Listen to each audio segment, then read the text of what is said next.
Hello, Pete Ginger again. In an earlier video, I talked about working with lawyers where pensions are involved in divorce work. Another area where good financial planning is essential is where some form of financial settlement is being negotiated. Imagine the position. The divorce lawyer representing Mrs. A wants to ensure the settlement they are seeking will be enough to support her ongoing lifestyle. So how do we go about this? In these types of cases, we apply our industry-leading financial planning process, which is 1.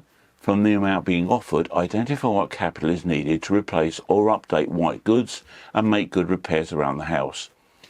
Where the marriage has been failing over an extended period, we often find that a make do and mend attitude has crept in, and now the divorce is being agreed, there is an opportunity for a clean break with a fresh start.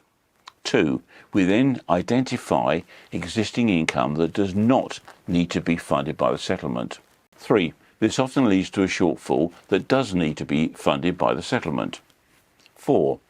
In addition to the need for regular income, there will be a capital expenditure in the future that needs to be considered. I'm talking here about updating the cars, replacing white goods, replacing furniture and similar. 5.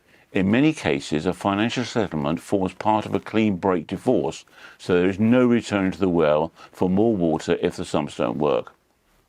So a lot of thought and careful planning is needed at this stage. 6. When we are looking at investing to generate income, our next step is to consider the client's attitude to investment risk. Or, put another way, how much exposure to loss are they prepared to take? 7. So we now have an accurate assessment of what part of the settlement will need to be spent on repairs and renewals, what the post-divorce lifestyle will cost, what other income is available. This could be ongoing employment, existing pension arrangements, and at some point the state pension. We also know the limits on investment risk. 8. We then bring all this together in a detailed cash flow forecast using agreed assumptions on the investment growth, inflation, and other factors. 9. Once you have a base model, we then stress test this to see what would happen if investment returns were not as good as predicted, inflation was higher, we are faced with yet another pandemic. Well, you get the idea. 10.